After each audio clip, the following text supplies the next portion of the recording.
All right, team, we promised you a Black Friday review, and here it is. The numbers have finally come in. We have crunched the numbers, and we're going to share some awesome insights with you now. Let's go.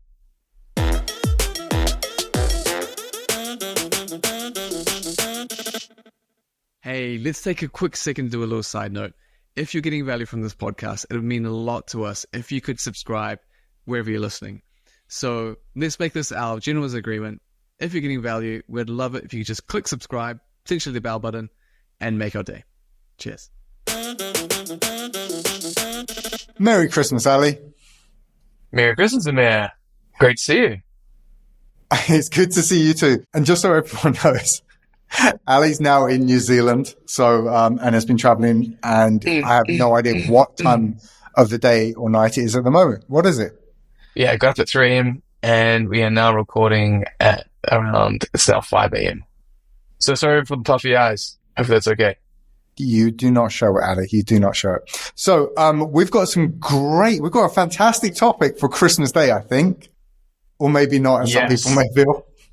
Yeah. So it's a review of what happened on Black Friday. What happened? It's the recap episode. But you're probably thinking, if you're listening, who cares? Black Friday was a month ago. But that's what we actually really want to kind of flag on this is a lot of the brands we work with are actually very data driven, just like we are. And Black Friday's going to come back. It's going to happen again next year. And so you may as well know now what happens so that you can plan ahead and go, right, that's what's coming. Let's get ready. Yeah, absolutely. I think the other thing is I always like to know why, right? I like to know why things happen and when they happen. We did predictions. We did some predictions beforehand. We're going to see how accurate those were. And I think it's really important then to answer those and see, were we right? Because actually maybe there's some adjustments we need to make now based on that freshest cut of data that we've got. I mean, this is really hot, fresh data that we've got coming out. I know feels like a month on, but we're actually able to dive in and look at this on a day by day basis and find out what happened through that period. Yeah. And so anyone who's listening in on one of the audio versions of the podcast, consider switching and having a look on YouTube. It will hopefully help because we refer to some graphs and it'll be there. But if not, we will somehow try and have the graph included in what we're doing.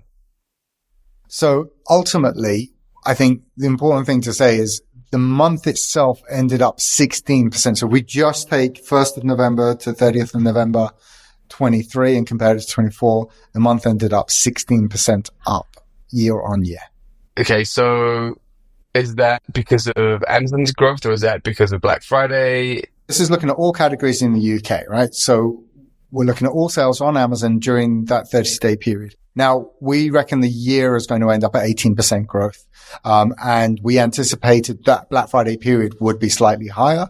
What's quite interesting, and the reason why it's slightly lower is simply down to that other point that we highlighted beforehand, which is Black Friday was so late. It was 6 days later than it had been the previous year. And so the impact of that is it definitely delayed the start of the selling and the buying on Amazon.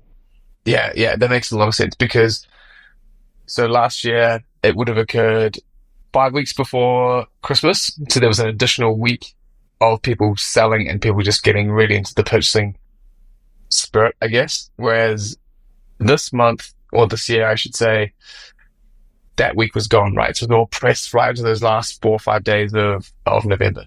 Yeah, absolutely. And so we're comparing essentially 24th November 23 with 29th of November 24. And so ultimately being that far back, the start. So I think we predict the start could be as late as 4 to 5 days. I think in reality, looking at the data, it actually kicked off about 2 days late. So I think we were slightly out on that one.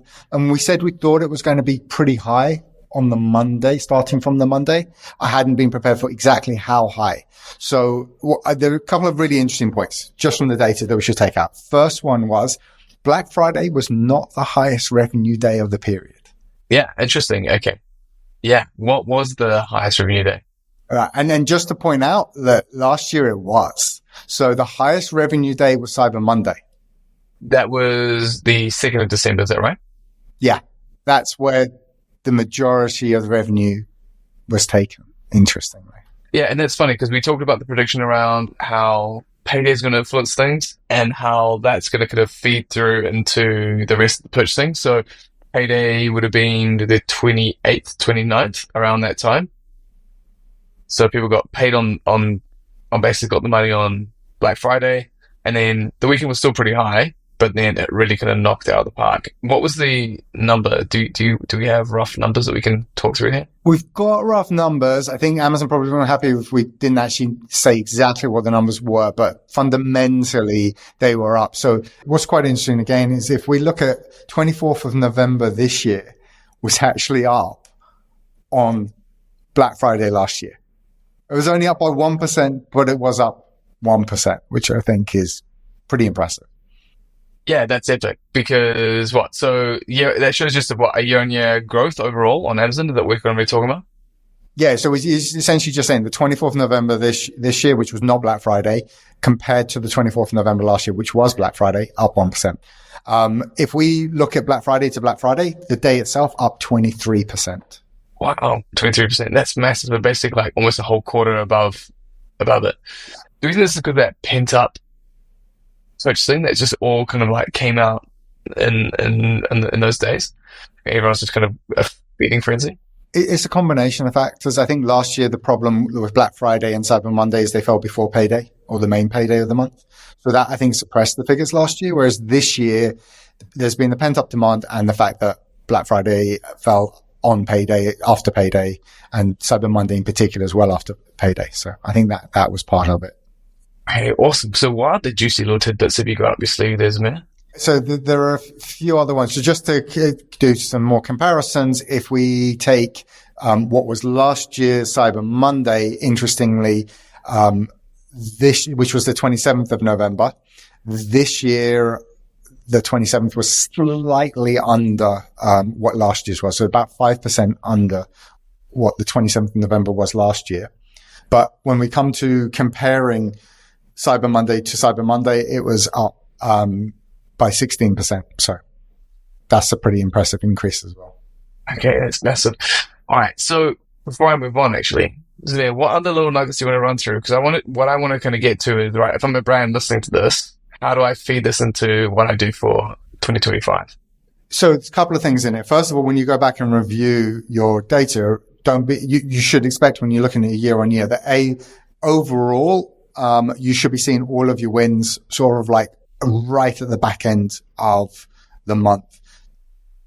In terms of the biggest days, what was really interesting, that Monday, that was the 25th, that was the second highest revenue day. So that was also higher than Black Friday, interestingly, in terms of total revenue.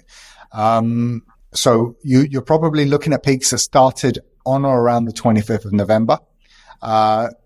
And then kind of growing up. The weekend was really strong, Saturday and Sunday as well, compared to the year before. But I really think what's going to be super interesting is the first week of December and the fact that that looks like we've got data through the first week of December and it's like an epic week. It's so far ahead of where we were last year. And I'm interested to see how much impact that has. So December's early results, early part of December look really strong. And again, if you're looking at your data, you probably want to see that. If we're looking to the year ahead, and I know that a lot of people are going to be thinking about placing orders for stock for next Q4 very soon. I think this just suggests don't necessarily, if you ran out of stock in December, don't underestimate where the market actually was. Let's wait till we get into January and do a full review, but I suspect it's going to be significantly up. We're probably looking at looks like we're going to go into a new year with a significant growth year on year after an 18% growth on 24 from 23. Okay, so if you're one of those brands that's kind of doing your forecasting for 2025, factor in when Black Friday hits and how many buying days there are afterwards compared to this year, number one. Number two, factor in that there's probably going to be instant growth anyway in the region of what we're going to say. It was about 18% last year, probably looking at the same this year, so about 20% up. That's number two. And third is when you're looking at your data from Black Friday this year and December, just factor in the positions of key events or the number of buying days.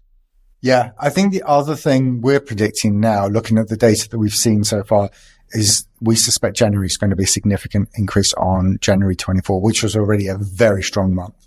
So we're predicting a really strong January coming up. So again, I would hope that most people are stocked up for that, but if not, get stock in early. January looks like it's going to be a really good month. Awesome. That's fantastic. So with that in review, should we wrap there? Absolutely. All right. One love, team. One love, Ali. Merry Christmas. Woo! All right, Zamir, here's our question for today. If you clean a vacuum cleaner, does that make you into a vacuum cleaner?